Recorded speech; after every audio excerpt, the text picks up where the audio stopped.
Un autre regard sur l'épopée de Gilgamesh. L'épopée de Gilgamesh inspirera des mythes par la suite, d'Ulysse à Achille en passant par Héraclès, le récit du déluge dans la Bible ou encore la carte de la force dans le tarot. L'épopée de Gilgamesh est le plus ancien écrit de l'humanité. Il s'agit incontestablement d'un des mythes fondateurs les plus importants de l'histoire. Voici donc l'incroyable récit du parcours initiatique de Gilgamesh, ce roi d'Uruk en Mésopotamie, au IIIe siècle avant Jésus-Christ. Gilgamesh est un grand roi. Gilgamesh a construit la muraille d'Uruk. Gilgamesh est un tyran. Il fait régner la terreur parmi ses sujets. Il s'en prend à nos enfants et mène une vie dissolue en son palais, se réservant même le droit de cuissage sur les jeunes filles. Cet outrage fait que le peuple implore les dieux. Ce n'est pas possible, cela ne peut plus durer. Ceux-ci créent alors Enkidu avec de l'argile et de la salive. Tiens, comme le Adam dans la Bible. Cette créature sauvage, ni homme ni animal, saura mater Gilgamesh, se disent-ils. Enkidu vit dans la forêt en harmonie avec la nature et les animaux. Apprenant l'existence de la créature, Gilgamesh lui envoie femme d'amour, afin de l'humaniser et la ramener à Uruk. 7 jours et 7 nuits, femme d'amour et Enkidu s'accoupleront. Enkidu s'humanisera et sera amené à Uruk. La première rencontre avec Gilgamesh sera houleuse, c'est le moins que l'on puisse dire. Enkidu, qui vient de découvrir l'amour avec femme d'amour, ne peut tolérer que Gilgamesh s'octroie le droit de cuissage. Il se rue sur Gilgamesh et une lutte féroce s'engage devant tout le peuple rassemblé. Long et indécis, brutal et violent, le combat dure plusieurs heures, sans vainqueur à la clé. Et contrairement à ce qu'avaient espéré les dieux, les deux combattants non seulement sympathisent, mais deviennent les meilleurs amis du monde.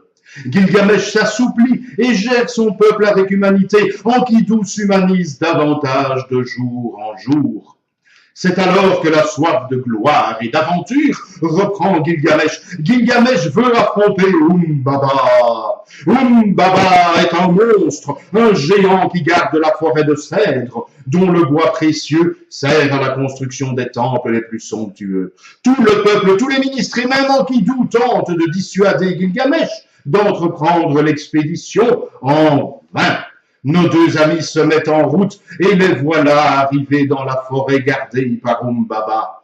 Contrairement à ce que laisserait penser le dessin, le combat fut titanesque et sans l'aide des dieux, jamais Gilgamesh et Enkidu n'auraient abattu Humbaba.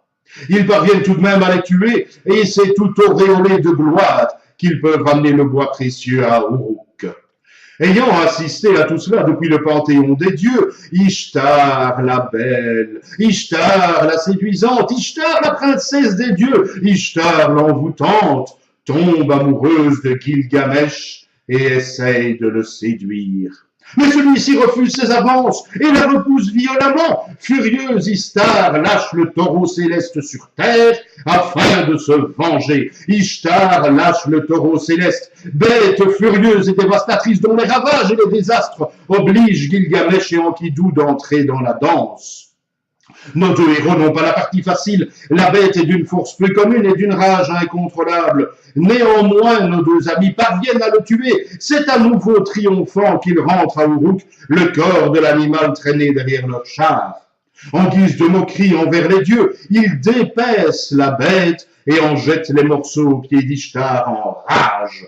C'en est trop, les dieux ne peuvent rester sans intervenir devant ces deux héros qui se croient tout permis, qui se prennent pour leur égal. Un sort est lancé, les dés sont jetés, ce sera Enkidu. Enkidu est atteint d'un mal incurable, Enkidu se meurt dans une longue et lente agonie, Enkidu meurt. Gilgamesh restera inconsolable. Il a perdu son ami, la vie n'a plus de sens. Il vient aussi de découvrir la mort. Ainsi donc, lui aussi pourrait mourir? Non, cela ne se peut. Gilgamesh est roi, Gilgamesh est un héros. Gilgamesh ne peut pas mourir.